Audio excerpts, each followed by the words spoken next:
বিসমিল্লাহির রহমানির রহিম। আসসালামু আলাইকুম, আদাব। আজকে আমি কথা বলবো, প্রতিরোধ শুরু হয়ে গেছে। লন্ডন থেকে ঢাকা, গুলিস্তান থেকে নিউ ইয়র্ক, এই বিষয়ে কিছু কথা বলবো। তার আগে আমি একটা বিষয়ে নিন্দা জানাতে চাচ্ছি, প্রতিবাদ জানাতে চাচ্ছি এবং আমার ব্যক্তিগত ক্ষোভ জানাতে চাচ্ছি। সেটা হচ্ছে, একটি তরুণ ইউটিউবে কন্টেন্ট তৈরি করে দেশের তরুণ সমাজের মধ্যে আলোড়ন সৃষ্টিকারী তৌহিদ আফ্রিদি, এই ছেলেটা বেশ জনপ্রিয় তরুণ সমাজের মধ্যে, যতটুকু আমি শুনেছি। কিন্তু এই দখলদার ইউনূসের রোশনেল থেকে এরকম একটি অরাজনৈতিক ছেলেও রেহাই পায়নি। এরকম একটি আইকনিক ফিগার, আলোচিত এবং জনপ্রিয় তরুণদের মধ্যে, আমরা তরুণদের নিয়ে খুব কথা বলি, ডক্টর ইউনূস তরুণদের নিয়ে খুব কথা বলেন, খুব উঁচু গলায় কথা বলেন।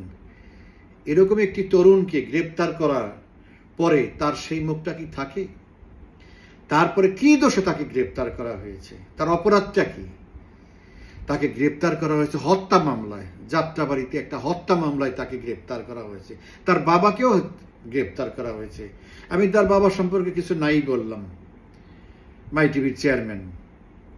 কিন্তু এই ছেলেটাকে কেন গ্রেপ্তার করা হলো? এতেই বোঝা যায় যে এই লোকটা কতটা নিম্নমানের, কত নিম্ন রুচির, কত প্রতিহিংসা পরায়ণ।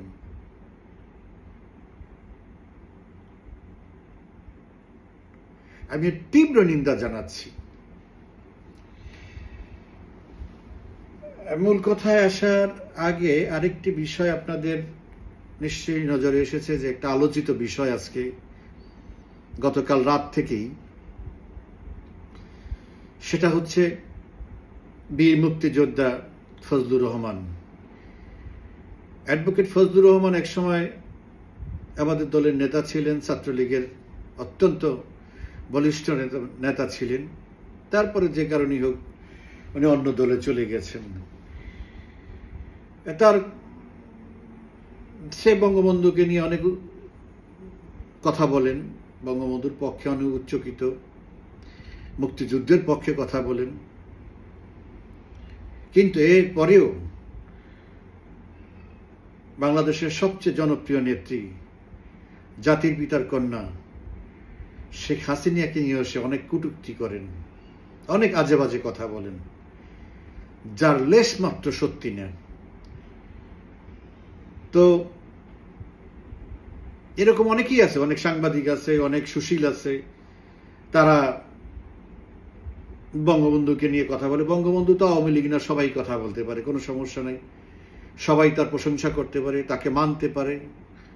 এই জন্য তাদের সকলের প্রতি আমরা কৃতজ্ঞ, ধন্যবাদ। বঙ্গবন্ধু সকলের, সবাই করতে পারে, আমাদের রাজনৈতিক প্রতিপক্ষ হোক, যেই হোক, সবাই করতে পারে। উনিও বীর মুক্তিযোদ্ধা হিসাবে একসময় ছাত্রলীগ করত, যাই করুক, তার সাথে হয়তো আওয়ামী লীগের বর্তমান নেতৃত্বের দূরত্ব থাকতে পারে, কিন্তু বঙ্গবন্ধু সম্পর্কে তার কোনো মত পার্থক্য নেই এবং তার কোনো কৃপণতা নেই। মাঝে মাঝে তার কথা শুনি, বাট শুনি পর্যন্তই। কিন্তু যে কারণে ওনার কথাটা আমি আজকে আনলাম, সেটা হচ্ছে ওনার শেষ কথায় আমি ওনার সাথে সংহতি প্রকাশ করার জন্য আজকে ওনার কথাটা আনলাম। এবং সেই কথা বলার জন্যে যে 5ই আগস্ট ঘটিয়েছে জামাত শিবির, এটা ছিল ওনার শেষ কথা। যেই কথার ভিত্তিতে, যেই কথার কারণে উনি আজকে রোষানলে পড়েছেন, ওনার নিজের দলের থেকে এবং সন্ত্রাসীদের কাছ থেকে, জামাত শিবিরের কাছ থেকে। উনি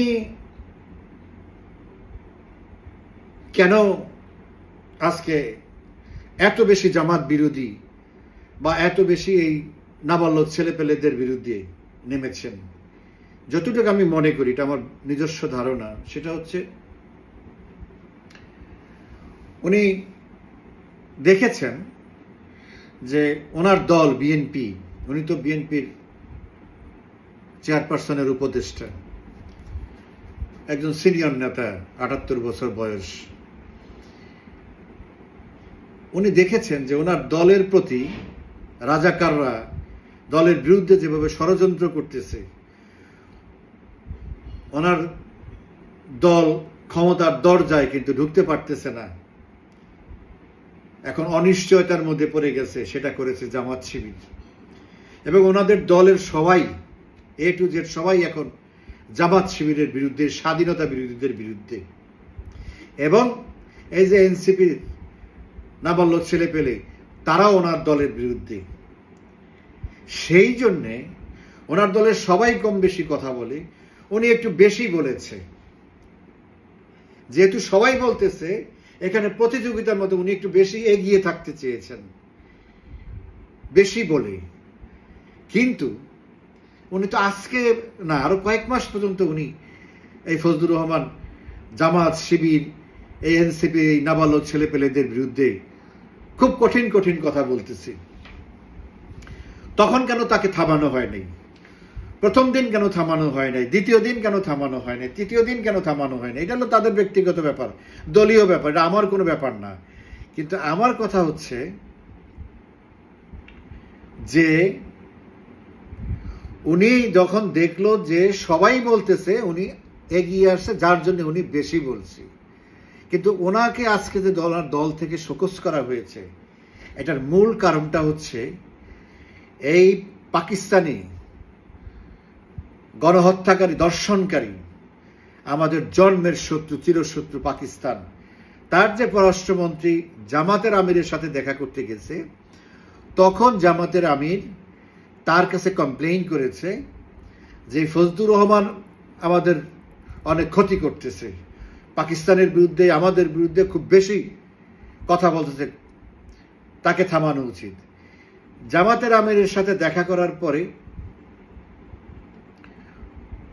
উনি জামাত ইসলামের সাথে যেদিন দেখা করলো, সেদিন তারপরে গেছে গুলশানে বিএনপি নেতাদের সাথে দেখা করতে, বা ওনার সাথে বিএনপি নেতারা দেখা করতে গেছে। তো উনি তখন মির্জা ফখরুল সাহেবকে বলেছে, হু ইজ ফজলুর রহমান? তখন ফখরুল সাহেব বলেছে যে উনি আমাদের দলের নেতা। তখন বলছে, he talks too much, this is not good, we don't like it. বাস, তারপর দিনই তার বিরুদ্ধে, পরপরই কিছুক্ষণ পরই তার বিরুদ্ধে শোকজ জারি হয়ে গেছে। এই হইল অবস্থা বিএনপির। পাকিস্তানকে খুশি করার জন্য, রাজাকার আলবদরকে খুশি রাখার জন্য আজকে বিএনপি নিজের দলের মুক্তিযোদ্ধা নেতা তাকেও বলি দিতে তারা দ্বিধাবোধ করে না, কুণ্ঠাবোধ করে না। এই ফজলুর রহমানের বাড়ির সামনে 10-12 জন ছেলে বসে এবং তার বাড়িতে আক্রমণ করতে পর্যন্ত গিয়েছে। আইন শৃঙ্খলা বাহিনী এবং সব সেনা সদস্যরা সেখানে উপস্থিত হয়ে সেখান থেকে তাকে রক্ষা করেছে। এখন আমার কথা হচ্ছে যে একজন মুক্তিযোদ্ধাও, দলীয় মুক্তিযোদ্ধাও, ফ্যাসিবাদ বিরোধী মুক্তিযোদ্ধাও, শেখ হাসিনা বিরোধীও মুক্তিযোদ্ধাও রাজাকার আলবদরের বিরুদ্ধে কথা বললে তার টিকে থাকা এখন মুশকিল। পরিস্থিতিটা এই পর্যায়ে এসে দাঁড়িয়েছে। ফজলুর রহমান সাহেব কি বলবেন, কি করবেন, সেটা তার ব্যাপার। কিন্তু আমি তার প্রতি যে সন্ত্রাসী হামলার প্রক্রিয়া চলছে বা তাকে যে গ্রেপ্তার করার প্রক্রিয়া চলছে, আমি এর তীব্র নিন্দা করি। দেখেন, আপনারা জানেন যে ডক্টর ইউনূস যখন লন্ডনে গিয়েছে তখন তার হোটেল প্রায় সার্বক্ষণিক মুক্তিযুদ্ধের পক্ষে আওয়ামী লীগের নেতৃত্বে মানুষজন ওখানে ঘেরাও করা ছিল, তার বিরুদ্ধে প্রতিবাদ করেছে। এমনকি ব্রিটিশ পুলিশরাও তার বিরুদ্ধে প্রতিবাদ করেছে। কেন বললাম? একটা গাড়িতে ডিজিটাল ব্যানার করা হয়েছে ইউনূসের বিরুদ্ধে, সেইটা দেখে পুলিশ ড্রাইভারকে থাম্বস শো করেছে, আবার তার ছবিও তুলেছে এবং পুলিশ ব্যাপারটা জানতে পেরেছে। জেনে তারপর তারাও আন্দোলনকারীদের, বিক্ষোভকারীদের পক্ষে বিভিন্ন রকমের কোঅপারেশন করেছে। ইউনূস বন্দী ছিল পিছনের দরজা দিয়ে, পার্কিং ওয়ে দিয়ে তাদেরকে বের করতে হয়েছে, ঢুকাইতে হয়েছে। সেখানে গেলে এক ঘটনা আপনারা জানেন, গতকালকে গুলিস্তানে এই পাকিস্তানি দানবদের বিরুদ্ধে, এই যে আমাদের দেশে সফর করতে এসেছে, তাদের বিরুদ্ধে আওয়ামী লীগের নেতৃত্বে বিরাট মিছিল হয়েছে, বিক্ষোভ মিছিল হয়েছে।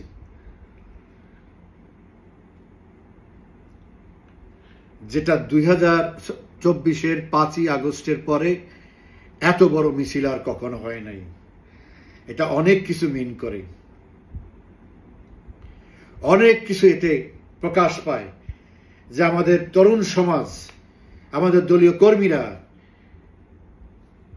এত জেল জুলুম, এত অত্যাচার, এত মব জাস্টিস, বাড়ি ছাড়া, তারপরে এরকম হাজার হাজার মানুষ রাস্তায় নেমে যে প্রতিবাদ করেছে, এখান থেকেই প্রতিরোধের সৃষ্টি হবে, এটাই তার লক্ষণ।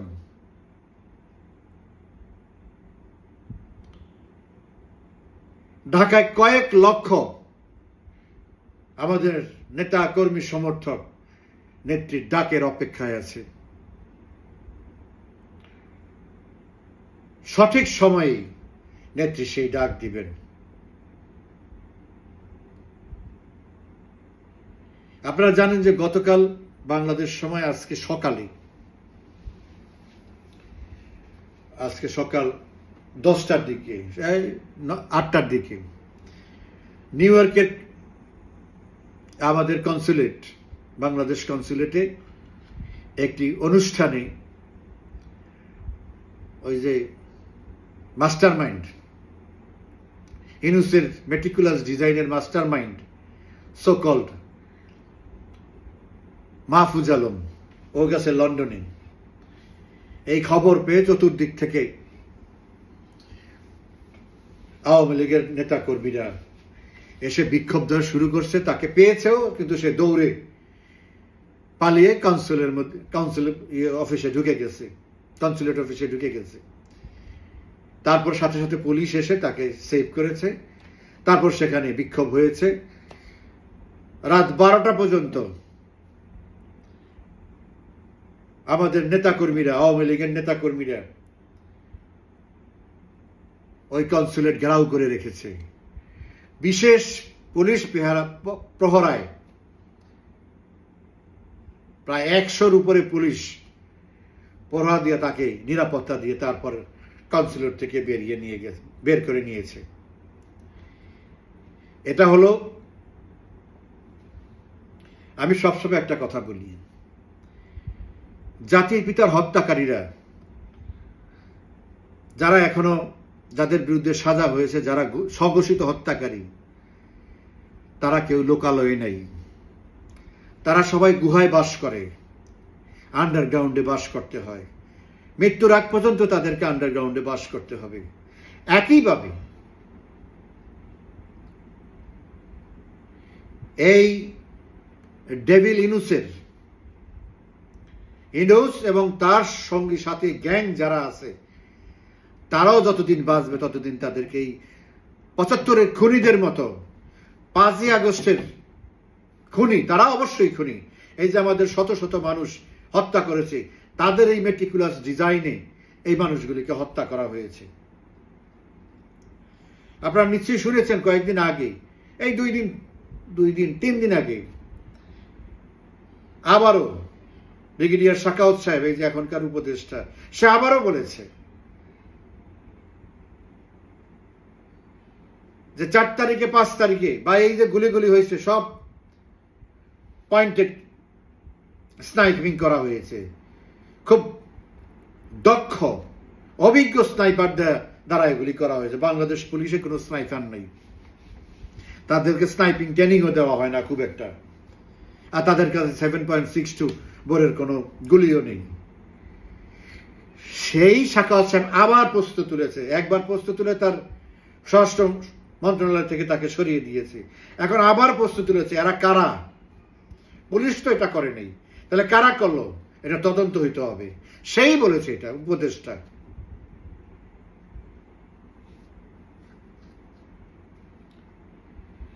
আজকে সেই ইউনূস এই যে ষড়যন্ত্রটা করলো, এই যে মানুষগুলি মারলো, এই যে একটা সাজানো গুছানো দেশটাকে আজকে শ্মশানে পরিণত করেছে, বিরান ভূমি হয়ে গেছে, ধ্বংসযজ্ঞ হয়েছে, আতঙ্ক রাষ্ট্রে পরিণত করেছে, অর্থনৈতিকভাবে ধ্বংস করে দিয়েছে, পঙ্গু করে দিয়েছে দেশটাকে। আজকের নিউজ 42% থেকে প্রধানমন্ত্রী শেখ হাসিনা যেখানে দারিদ্র সীমা 18% নিয়ে আসছে, এইমাত্র 1 বছরে সেই দারিদ্র সীমা আজকে 28% গিয়ে উঠছে, আবার 10% বেড়েছে, মানে যা ছিল তাতে 50% আরো বেড়ে গেছে 1 বছরের মধ্যে মাত্র।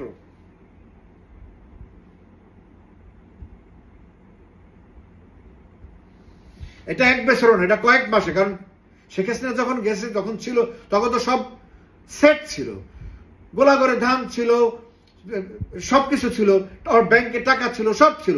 এখন ব্যাংকের টাকাও নাই, ধান চালও নাই, মানে একটা মানুষের কাজ নাই, চাকরি নাই, মানুষ একটা অসহনীয় অবস্থার মধ্যে পড়েছে।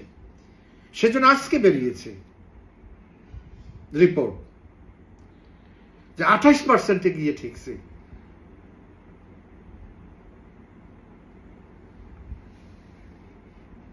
ঋণ খেলাপি 5ই আগস্টে ছিল 13%, সেই ঋণ খেলাপি এখন 30% গিয়ে ঠিক আছে, কারণ এদের মিসম্যানেজমেন্ট, যাকে তাকে ধরে, কেউ টাকা ফেরত দিতে পারতেছে না, টাকা দিবে কোত্থেকে, ব্যবসা বাণিজ্য বন্ধ, এখন ইন্ডাস্ট্রি বন্ধ করেছে, আওয়ামী লীগের নাম শুনলে ইন্ডাস্ট্রি বন্ধ করে দেয়, ব্যবসা বন্ধ করে দেয়, দখল করে নিচ্ছে ব্যবসা বাণিজ্য, তারা ঋণের টাকা দিবে কিভাবে? তারা তো এখন বনে বাজারে ঘুরে বেড়াচ্ছে।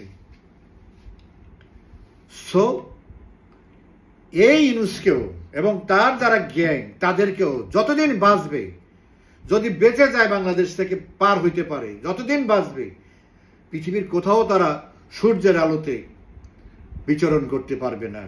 এই 75-এর খুনিদের মতো 5ই আগস্টের খুনিরাও জীবনে যতদিন যে আমৃত্যু তাদেরকে লুকিয়ে থাকতে হবে। আর মুক্তিযুদ্ধের সৈনিকরা, বঙ্গবন্ধুর আদর্শের সৈনিকরা তাদেরকে খুঁজে বেড়াবে যতদিন না পর্যন্ত তাদেরকে পাওয়া যায়। তারা যেই শিক্ষা দিয়েছে, যেই পথ দেখিয়েছে, তাদের পথেই তাদেরকে শায়েস্তা করা হবে। আজকে সেই জন্য আমি বললাম যে লন্ডন, গুলিস্তান, নিউ ইয়র্ক আস্তে আস্তে প্রতিরোধ শুরু হয়েছে, এবং এরা জানে যে এদেরকে চলে যেতে হবে এবং পালিয়ে থাকতে হবে, সেই জন্য তারা এখন আখের গুছিয়ে নিয়েছে। সব গুছানো শেষ, শত শত হাজার হাজার কোটি টাকা সর্বনাশ করে দিয়েছে। যাই হোক, আপনারা প্রস্তুত থাকেন, সময়ের অপেক্ষায় থাকেন, ওদেরকে ছাড়া হবে না, ওরা পার পাবে না। ওদেরকে কড়ায় গন্ডায় এদেশের ক্ষতি করার সবকিছু হিসাব বুঝিয়ে দিতে হবে ইনশাআল্লাহ। ভালো থাকবেন, ধন্যবাদ।